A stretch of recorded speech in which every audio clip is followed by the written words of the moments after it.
Hello, everyone. This is Coach Michele coming to you from Atlanta. What's up? What's up? What's up? Hope you guys are having an amazing day. Happy holiday to you. Safe travels as you go and come, as well as your friends and family. So this video is inspired by questions. So remember about a month or so ago, I had some questions that my team pulled from our YouTube. Nope, that's not true. From our Facebook, from our Facebook group. And you guys shared a lot of great comments and feedback that you really enjoyed that. So straight from the Facebook group, I have 15 questions. So those of you that are chiming in for the first time, my name is Michele Williams. Many of you may know me as Coach Michele.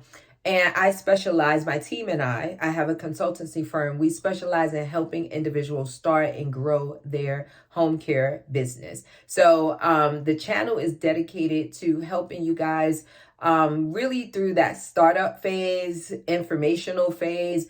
Don't make mistakes if you're trying to do it yourself. And of course, to bring awareness to how we can help you along your journey. So today's question is, how do I handle TB tests? Do you require your employees to pay for this?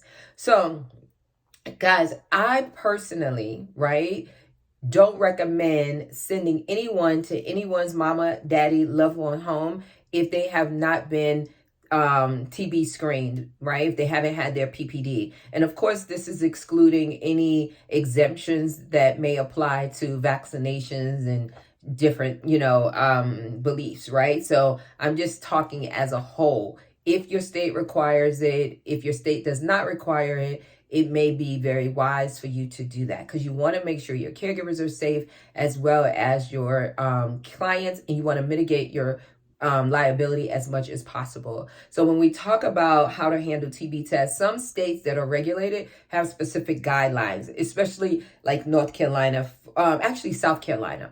So if you're in South Carolina, you want to make sure you pay attention to that particular section because actually it may be North and South Carolina.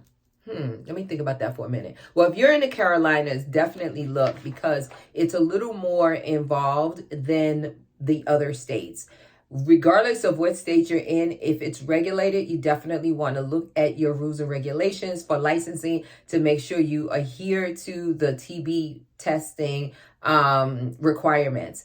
You also want to make sure you have a policy and procedure in place based on that rule and regulation. So if you are required to have your caregivers get a test, then it should be done annually. Now, again, it may vary. I'm not aware of any state that says, you don't have to do it annually, except if there's a positive PPD, right? So if your caregiver has a history of positive PPD, then that person, based on medical, advice, they say do not have the test again. So once you have history of positive PPD, from that point forward, they're saying get a chest x-ray. And then annually, if the chest x-ray, comes back negative, then they're saying annually you should be doing the evaluation, meaning you're going to your healthcare provider and that healthcare provider is filling out a questionnaire and asking you specific questions, and then they can check you off where you're clear to go. And you would do that annually. If you do not have a history of positive PPD, then you will be doing it every year unless your state says something different, or if you have some type of exemption based on whatever that may be, right? So you want to make sure that once you get that proof of positive PPD, you have to have that in writing, and that needs to come from the healthcare professional saying this person has history of positive PPD. You're going to put that in their folder.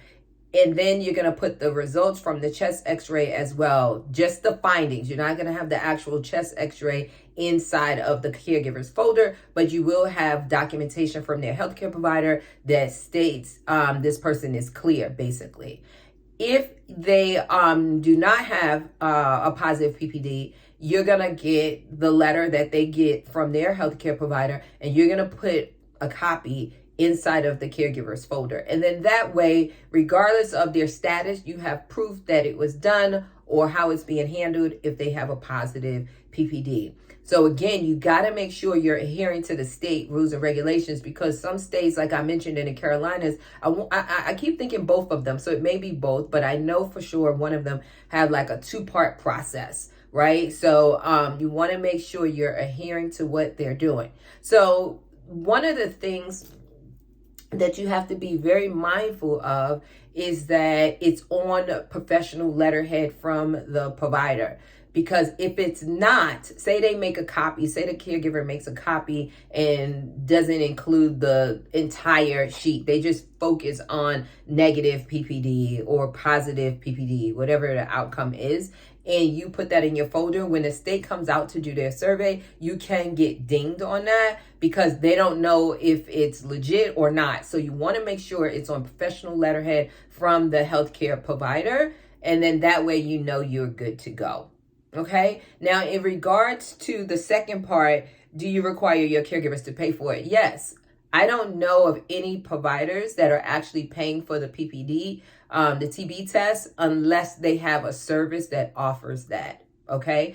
Your caregiver can go to, many clinics, CVS, Walgreens, their provider, the health station, health department. So there's so many places they can go and get the test done very inexpensively if they do not have healthcare insurance that will cover it. So they can just do their due diligence. You can Google if you want, find out the local places near your office that offers the TB test, and then that way you can maybe put a list together or just tell your caregiver, these places. I wouldn't recommend just one. I wouldn't recommend any. I would just say these are some that are in the area. Make sure you check them out and pick the one that best fits your need. You have to be very mindful as a business owner when you are saying do this, right? Go here, because you don't want something to happen and then they come back and say, well, you told me to go there and this is a consequence, and now you're held liable and maybe potentially, liable for some type of adverse whatever that may have happened. So you want to make sure that you give more than one name or company, and then allow the caregiver to make his or her decision. Okay.